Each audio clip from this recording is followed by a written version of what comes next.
මාර සීන් එක උනේ ෆයිඩ් රයිස් එක ෆයිඩ් රයිස් වයිබ් එකක් නැහැ නිකන් ෆක් ඩප් වෙලා තියෙන බත් එක නම් මෙලෝ කරහන්නේ කෑම එක නම් එනම සෝට්ටු තොරයි නෝන් බොකයි මම බලන්න කෑම හිතනවා අපි යනවා බොයිස් අර කඩෙන් රයිස් එකක් ගන්න ආයෙ ආවා ගයිස් සුපිරි ටේබල් එකකට කන්න අපි කන්න යන්නේ දැන් ඉතගත්තා අන්න ගයිස් අපි කෑම ටික ආවා දැන් කෑමක් තමයි තියෙන්නේ මෙතන ඉඳගෙන මොනවද දාගත්තේ? විතරක් දාගත්ත කාලා බලන්න අන්න මෙලෝ රහන් නැති පාටක් කරලා. මමත් එක නිකන් වෙයිලා වගේ.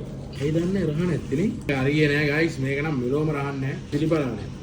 මස් කෑල් නිකන් දොදොල් වෙලා තියෙනවා. සම්බල මෙලෝම රහන් නෑ. මාර සීන් එක උනේ බටර් ඩ්‍රයි කෙලින්ම ෆයිඩ් රයිස් කියන්න බෑ. කැකුරු බත් වලට සෝස් දාලා ස්ප්‍රින් අනියන් නිහලා තියෙන්නේ. රෙස්ටොරන්ට් එකේ නම් පබ්ලිෂ් කරන්නේ නෑ. ඉතින් හරියන්නේ. ඉතින් කාලා දානවා. ඉතින් කරන්න දෙයක් නෑ. වඩින්න යාවේ. කම්ප්ලේන් කරන්න දෙයක් නෑ. දෙතුන් පාරක් කම්ප්ලේන් කරලා හරි ගියම නෑ. මෙච්චරම තමයි මේ රෙස්ටොරන්ට් එකෙන් ආයේ වීඩියෝ වැඩි බලාපොරොත්තු වෙන්න බෑ.